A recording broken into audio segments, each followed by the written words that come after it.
Ano yun?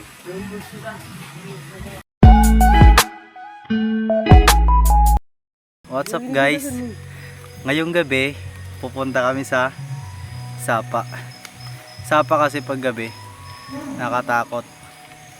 Tsaka sabi nila mayroon daw mga naliligo dyan pag gabi. Ngayon titignan namin kung ano mga pwede namin makita dyan sa Sapa.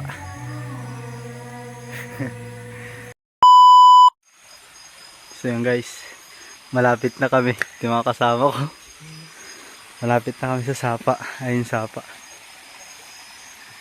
Wala lang sigurong tao, no? Nakakatakot. Dahan-dahan lang po, dahan-dahan. Dahan-dahan baka may tao dyan, bro. Hindi. Walang tatakbo ha.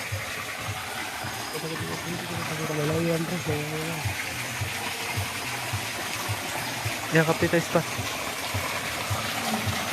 Pero dito kami naliligo guys. Lamig. Hindi naman pala nakakatakot, medyo lang. Ano na yun po yun? Sa taas.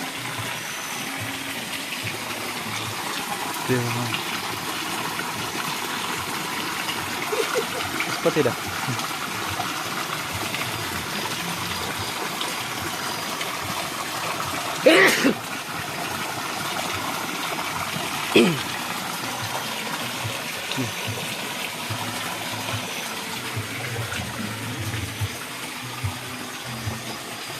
So yan guys, wala naman, hindi naman nakakatakot.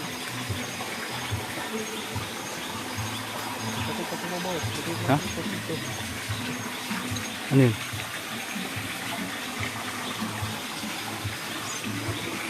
Dito kasi sa gubat. Sa gubat na kasi ito eh. Ano to? Nakakatakot. Kasi nga, dito sa probinsya, sabi-sabi nila marami daw. Kanto. Ay, ganun. Tabi-tabi po. Tabi-tabi. Eh. Kapti tayo ispati kami. Kapti. Ah, tarigi kinalipad. So yun guys, nadulas ako. Diyan ako nadulas. Hindi ako nakakyat. Ayun Sapa. Hindi masyadong makita kasi. Ano yun? Yung bus sa taas, bus sa taas. Pumunta pa tayo doon? May naririnig ako doon ah. May kumakanta doon ah. Parang may kumakanta pre dito, pre nakakatakot na. Malis na tayo. Oo nga no. Oo nga no. Parang may kumakanta pre ha. Tatak ba? A few moments later. Guys,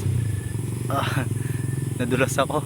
May naririnig kaming tumutugtog kaya pinatay na namin, umuwi na kami kaagad. Sobrang nakakatakot talaga eh. Sa gubat kasi yun eh, loob ng gubat. Parang malayo napaka-imposible. kasi Pero sa parang baryo may narinig talaga kami na. Hindi ko maintindihan kung ano yun. Yung Sobrang nakakatakot di ba? May kumakanta na. Sige guys. Okay, sa muli na lang. Sa susunod, mag-stay kami sa gubat. Mga siguro 1-2 araw. Kukompletohin lang namin yung mga gamit namin. Panoorin nyo kami guys.